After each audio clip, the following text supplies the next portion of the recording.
예, 2021년 1월 31일 길가온 교회 주일 예배 말씀입니다.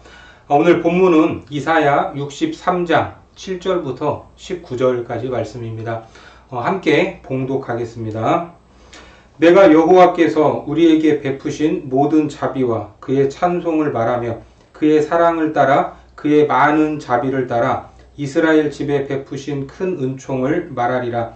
그가 말씀하시되 그들은 실로 나의 백성이요 거짓을 행하지 아니하는 자녀라 하시고 그들의 구원자가 되사 그들의 모든 환난에 동참하사 자기 앞에 사자로 하여금 그들을 구원하시며 그의 사랑과 그의 자비로 그들을 구원하시고 옛적 모든 날에 그들을 드시며 안으셨으나 그들이 반역하여 주의 성령을 근심하게 하였으므로 그가 돌이켜 그들의 대적이 되사 친히 그들을 치셨더니 백성이 옛적 모세의 때를 기억하여 이르되 백성과 양떼의 목자를 바다에서 올라오게 하신 이가 이제 어디 계시냐? 그들 가운데에 성령을 두신 이가 이제 어디 계시냐? 그의 영광의 팔이 모세의 오른손을 이끄시며 그의 이름을 영원하게 하려 하사 그들 앞에서 물을 갈라지게 하시고 그들을 깊음으로 인도하시되 광야에 있는 말같이 넘어지지 않게 하시니가 이제 어디 계시냐? 여호와의 영이 그들을 골짜기로 내려가는 가축같이 편히 쉬게 하셨도다. 주께서 이와 같이 주의 백성을 인도하사 이름을 영화롭게 하셨나이다 하였느니라. 주여 하늘에서 굽어 살피시며 주의 거룩하고 영화로운 처소에서 보옵소서. 주의 열성과 주의 능하신 행동이 이제 어디 있나이까? 주께서 베푸시던 간곡한 자비와 사랑이 내게 그쳤나이다. 주는 우리 아버지시라. 아브라함은 우리를 모르고 이스라엘은 우리를 인정하지 아니할지라도 여호와여 주는 우리의 아버지시라. 옛날부터 주의 이름을 우리의 구속자라 하셨거늘 여호와여 어찌하여 우리로 주의 길에서 떠나게 하시며 우리의 마음을 완고하게 하사 주를 경외하지 않게 하시나이까? 원하건대 주의 종들 곧 주의 기업인 지파들을 위하사 돌아오시옵소서. 주의 거룩한 백성이 땅을 차지한 지 오래지 아니하여서 우리의 원수가 주의 성소를 유린하였사오니 우리는 주의 다스림을 받지 못하는 자 같으며 주의 이름으로 일컬음을 받지 못한 자 같이 되었나이다. 아멘. 예, 오늘 다시 회복하시는 하나님이라는 주제로 하나님 말씀 전하겠습니다. 구약의 말씀을 전체적으로 읽어가다 보면 일정한 패턴이 반복되고 있음을 알 수 있습니다. 이 하나님의 백성 이스라엘이 하나님의 복을 받아서 누리다가 타락하면 하나님이 징계하시고 다시 그 백성은 죄를 자복하고 하나님 앞에 부르짖습니다. 그러다가 하나님의 은혜로 다시 회복되고 이전의 영광을 되찾게 됩니다. 그렇게 되찾은 영광을 유지하면 얼마나 좋겠습니까? 그런데 그 백성은 다시금 죄악에 빠지게 되고 또 하나님의 징계를 받게 됩니다. 자, 이런 패턴이 계속 반복되고 있습니다. 그러니까 이스라엘이 어떠한 어려움에 처해 있다면 또 어둠 속에서 헤매고 있다면 그것은 하나님 때문이 아니라는 것입니다. 그 원인은 그 백성들이 하나님의 언약을 버리고 불순종했기에 생긴 일입니다. 그들의 참혹한 죄악이 그들을 원수들의 손에 빠지게 했다는 것을 알아야 합니다. 자, 이렇게 죄가 비참하게 만드는 것을 경험하면서도 반복해서 죄악으로 빠져드는 이스라엘은 참으로 미련하다고 볼 수 있습니다. 잠언 26장 11절 말씀에 보면 개가 그 토한 것을 도로 먹는 것 같이 미련한 자는 그 미련한 것을 거듭 행하느니라. 자, 이렇게 그 백성이 미련함에도 불구하고 놀라운 것은 하나님께서 당신이 택하신 그 백성을 잊지 않으신다는 사실입니다. 그분의 은혜로 그들을 기억하시고 다시금 구원해 주시는 것입니다. 그래서 오늘 본문에서 이사야 선지자는 하나님이 이스라엘을 위하여 베푸신 모든 구원과 은총을 찬양하고 있습니다. 본문 7절과 8절 말씀 같이 보겠습니다. 7절과 8절이요. 내가 여호와께서 우리에게 베푸신 모든 자비와 그의 찬송을 말하며 그의 사랑을 따라 그의 많은 자비를 따라 이스라엘 집에 베푸신 큰 은총을 말하리라. 그가 말씀하시되 그들은 실로 나의 백성이요 거짓을 행하지 아니하는 자녀라 하시고 그들의 구원자가 되사. 이사야 선지자가 고백을 하듯이 하나님은 이스라엘의 죄악에도 불구하고 그들을 용서하시고 구속해 주시는 자비의 하나님이십니다. 하나님은 은혜로 이스라엘 백성을 자신의 백성으로 삼으셨죠.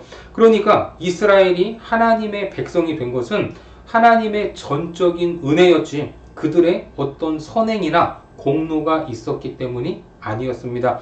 자, 본문 9절 말씀해 보시면 그들의 모든 환난에 동참하사 자기 앞에 사자로 하여금 그들을 구원하시며 그의 사랑과 그의 자비로 그들을 구원하시고 옛적 모든 날에 그들을 드시며 안으셨으나. 자, 이것은 과거 출애굽 사건을 회상하는 내용입니다.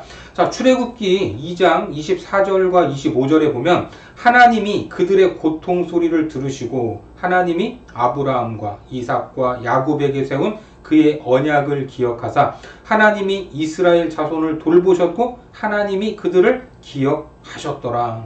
어떻습니까? 출애굽 시절에 하나님은 이스라엘의 모든 고통을 기억하시고 그들을 돌보셨고 그들이 하나님 앞에서 거룩하고 정결한 백성이 되기를 원하셨습니다. 하지만 그렇게 구원받은 이스라엘 백성은 언약을 배반했고 하나님의 성령을 근심하게 했다. 이렇게 말씀합니다. 자, 본문 10절에 보니까 그들이 반역하여 주의 성령을 근심하게 하였으므로 그가 돌이켜 그들의 대적이 되사 친히 그들을 치셨더니. 결국 하나님이 그들의 대적이 되버렸습니다.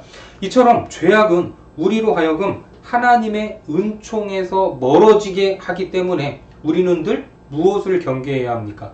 죄악을 경계해야 하는 것입니다.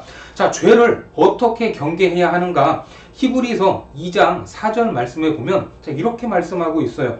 너희가 죄와 싸우되 아직 피 흘리기까지는 대항하지 아니하고. 자, 어떻게 표현합니까? 피 흘리기까지 생명을 걸어야 할 정도로 죄의 습성이 세다는 것입니다.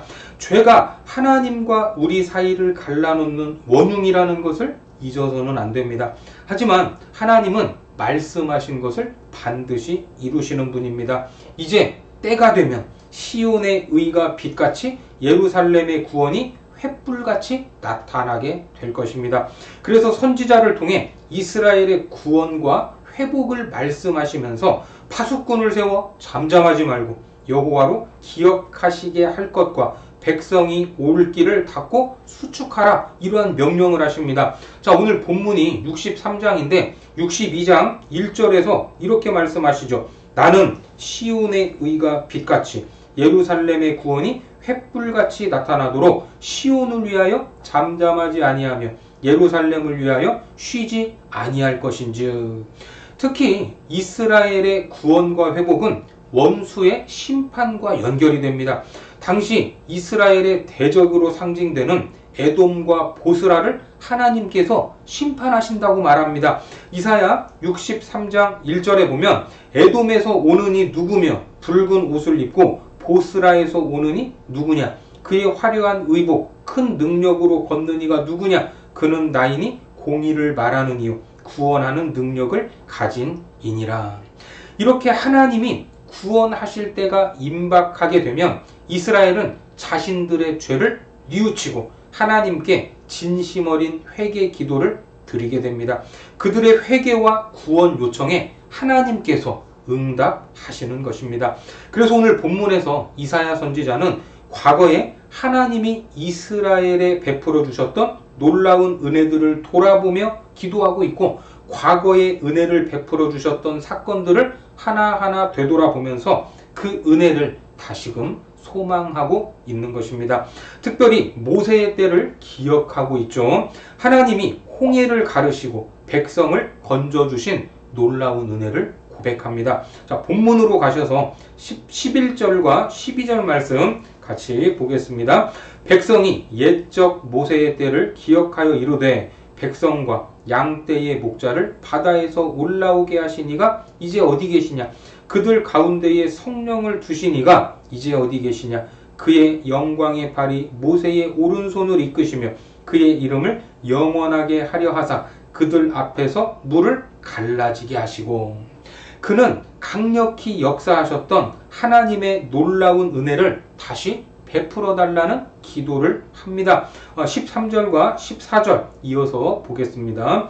그들을 기품으로 인도하시되 광야에 있는 말같이 넘어지지 않게 하시니가 이제 어디 계시냐? 여호와의 영이 그들을 골짜기로 내려가는 가축같이 편히 쉬게 하셨도다. 주께서 이와 같이 주의 백성을 인도하사 이름을 영화롭게 하셨나이다 하였느니라. 지금 이사야 선지자가 모세의 때를 회상을 하는데, 모세는 당시에 하나님의 은혜를 이렇게 고백한 적이 있습니다. 신명기 32장에 나오죠. 여호와께서 그를 황무지에서 짐승이 부르짖는 광야에서 만나시고 호위하시며 보호하시며 자기의 눈동자같이 지키셨도다. 마치 독수리가 자기의 보금자리를 어지럽게 하며 자기의 새끼 위에 너풀거리며 그의 날개를 펴서 새끼를 받으며 그의 날개 위에 그것을 엎는 것 같이 여호와께서 홀로 그를 인도하셨고 그와 함께한 다른 신이 없었도다. 여러분 어떻습니까? 모세가 경험했던 하나님을 오늘 이사야 선지자가 회상하면서 그 은혜를 구하고 있습니다. 사실 구약의 이스라엘 백성들이 반복해서 짓는 죄악을 보면 우리는 이해할 수 없지만 곰곰이 생각해 보면 우리 역시 그들과 별반 다르지 않다는 것을 알 수 있습니다. 우리 인생에서도 죄악의 문제가 있습니까? 없습니까? 있죠. 고통의 문제, 시험의 문제, 그 밖에 많은 문제들이 있습니다. 하지만 우리가 언제 행복합니까? 인생에 문제가 없어서 행복한 것이 아니라 인생의 순간순간마다 하나님이 함께 하시며 은혜를 주시기에 행복한 것입니다. 고난의 순간마다 베풀어 주시는 하나님의 은혜를 기억할수록 우리는 하나님께 더 가까이 나아갈 수 있는 것입니다. 그래서 앞서 봤던 이 9절 말씀, 자 9절 말씀을 다시 한번 볼까요?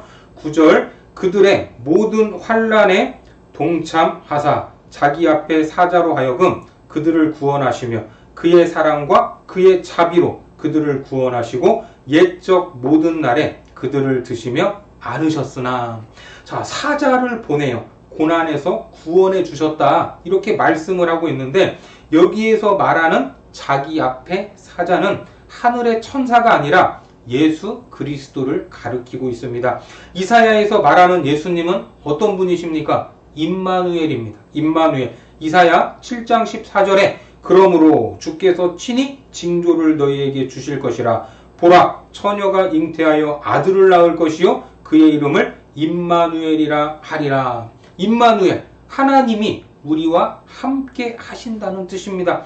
그래서 이 부분을 새 번역 성경에서는 이렇게 번역하고 있습니다. 이렇게 번역하죠. 그들이 고난을 받을 때에 주님께서도 친히 고난을 받으셨습니다. 천사를 보내셔서 그들을 구하게 하시지 않고 주님께서 친히 그들을 구해 주셨습니다. 여러분 어떻습니까? 우리를 사랑하시는 하나님의 사랑이 더 진하게 느껴지지 않습니까? 그렇게 친히 이 땅에 오신 하나님은 우리의 모든 것을 알고 이해하시며 세상 끝날까지 우리와 함께 하시고 돕겠다, 이렇게 약속하셨습니다. 그 약속의 현장, 마태복음 28장 20절 말씀에 보면 내가 너희에게 분부한 모든 것을 가르쳐 지키게 하라. 볼지어다 내가 세상 언제까지, 끝날까지 너희와 항상 함께 있으리라 하시니라. 그렇습니다. 예수님은 우리의 모든 연약함을 또한 이해하고 긍휼히 여겨주십니다. 예수님은 인류의 역사 가운데 오신 하나님이시며 태초부터 영원까지 우리와 함께 하시며 우리를 도우시는 임마누엘의 하나님이십니다. 이것이 이사야가 지금 하나님 앞에 담대히 기도할 수 있는 이유가 되는 것입니다. 자, 다시 본문으로 가셔서 15절과 16절 말씀 같이 보겠습니다.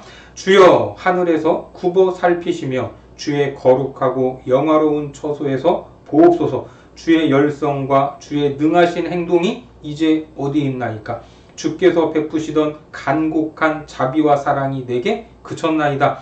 주는 우리 아버지시라. 아브라함은 우리를 모르고 이스라엘은 우리를 인정하지 아니할지라도 여호와여 주는 우리의 아버지시라. 옛날부터 주의 이름을 우리의 구속자라 하셨거늘. 자, 여기에서 하나님을 뭐라고 부르고 있습니까? 아버지라고 부르고 있습니다. 그렇습니다. 하나님은 우리의 아버지가 되시는 분입니다. 어떤 경우라도 아버지는 자녀를 외면하지 않기 때문에 하나님이 아버지가 되신다는 사실에 근거해서 호소하고 있는 것입니다. 이사야는 주는 우리 아버지시라 이 고백을 2번 반복해서 말합니다. 이스라엘 백성의 정체성이 하나님의 사랑받는 자녀임을 믿음으로 고백하고 있는 것입니다. 자녀는 어떤 존재입니까? 아버지로부터 조건 없는 사랑을 받는 그런 존재입니다. 자녀는 다른 어떤 사람들보다 아버지께 가까이 나아갈 수 있습니다. 선지자는 하나님이 아버지 되시고 옛날부터 구속자 되신다는 믿음이 있기에 당당하게 기도하는 것입니다. 우리는 예수 그리스도 안에서 하나님의 자녀가 되었습니다. 여러분들 믿으시죠? 요한복음 1장 12절 말씀에 영접하는 자, 곧 그 이름을 믿는 자들에게는 하나님의 자녀가 되는 권세를 주셨으니, 하나님께 긍휼과 자비를 허락해 달라고 기도하면 아버지 되시는 하나님이 차고 넘치는 은혜를 부어주신다 하는 것을 믿으시기 바랍니다. 그래서 우리가 진심으로 죄를 뉘우치고 엎드린다면 하나님은 사랑으로 우리를 용서하시는 분입니다. 자녀를 향한 하나님 아버지의 사랑은 한이 없습니다. 하나님은 말로만 사랑한다 이렇게 말하는 분이 아닙니다. 로마서 8장 32절 말씀에 보면 자기 아들을 아끼지 아니하시고 우리 모든 사람을 위하여 내주시니가 어찌 그 아들과 함께 모든 것을 우리에게 주시지 아니하겠느냐. 여러분, 이게 무슨 말입니까? 가장 소중한 아들을 내어주셨는데 우리에게 더 아낄 것이 무엇이 있겠느냐 그 말입니다. 사실 그렇지 않습니까? 그런 하나님이시기에 우리와 깊은 교제를 원하시며 기도로 소통하게 하십니다. 그래서 주님은 우리에게 기도, 주기도문까지 가르쳐 주셨고 이 땅에서 믿음으로 승리하는 방법도 가르쳐 주셨습니다. 마가복음 9장 23절에 예수께서 이르시되 할 수 있거든이 무슨 말이냐? 믿는 자에게는 능히 하지 못할 일이 없느니라 하시니. 이러한 믿음의 승리는 하나님이 그 자녀에게만 주시는 특별한 선물입니다.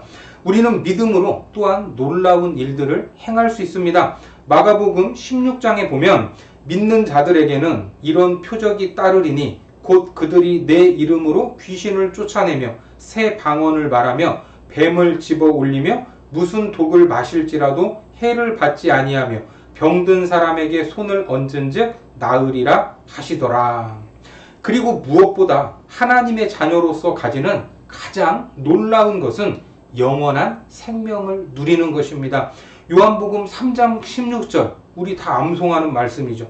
하나님이 세상을 이처럼 사랑하사 독생자를 주셨으니 이는 그를 믿는 자마다 멸망하지 않고 영생을 얻게 하려 하심이라. 결국 이 세상 어떠한 것도 이러한 하나님의 사랑에서 우리를 끊어낼 수 없다는 것을 믿으시기 바랍니다. 그래서 사도 바울은 로마서 8장에서 고백하고 있습니다. 내가 확신하노니 사망이나 생명이나 천사들이나 권세자들이나 현재일이나 장래일이나 능력이나 높음이나 깊음이나 다른 어떤 피조물이라도 우리를 우리 주 그리스도 예수 안에 있는 하나님의 사랑에서 끊을 수 없으리라. 이처럼 하나님은 자기 백성들, 그 자녀들을 신실한 사랑으로 인도하시는 분입니다.